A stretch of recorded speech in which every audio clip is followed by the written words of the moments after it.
Daunte Wright's mother addressed a funeral crowd of hundreds Thursday, telling them through tears how the 20-year-old fatally shot by police this month had been looking forward to raising his toddler son. "He always said he couldn't wait to make his son proud," Katie Wright said as she stood flanked by her husband and the Reverend Al Sharpton, who delivered the eulogy at Shiloh Temple International Ministries in North Minneapolis.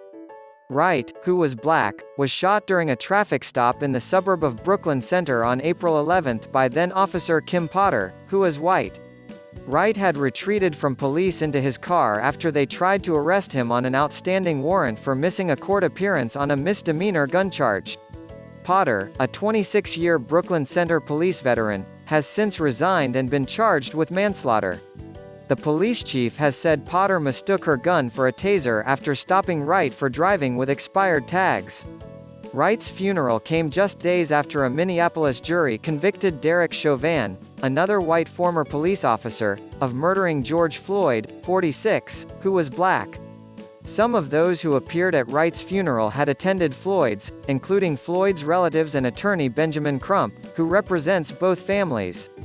Crump repeatedly paused to acknowledge relatives of other black victims whose names have become rallying cries for the civil rights and Black Lives Matter movements: Emmett Till, Philando Castile, Jamar Clark, Eric Garner, Oscar Grant and Breonna Taylor.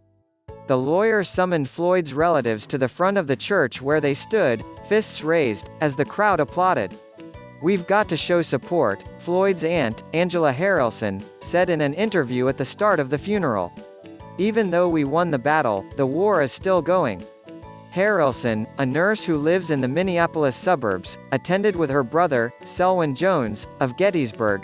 SD Crump led the packed church in chanting, "Daunte's life mattered." How did Officer Potter see Daunte Wright?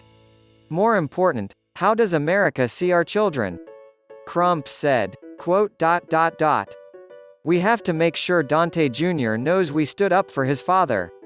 Senator Amy Klobuchar, D-Minn, seated at the front of the church with Governor Tim Walz and Representative Ilham Omar, D-Minn, called on fellow senators to pass the George Floyd Justice in Policing Act that was passed by the House last month but has yet to be voted on in the Senate. The bill seeks to, among other things, improve police training to prevent racial profiling, ban chokeholds and no-knock warrants and end qualified immunity, which protects police from civil lawsuits. True justice is not done as long as having expired tags means losing your life during a traffic stop, Klobuchar said during the funeral. True justice is not done as long as a chokehold, the knee on the neck or a no-knock warrant is considered legitimate policing.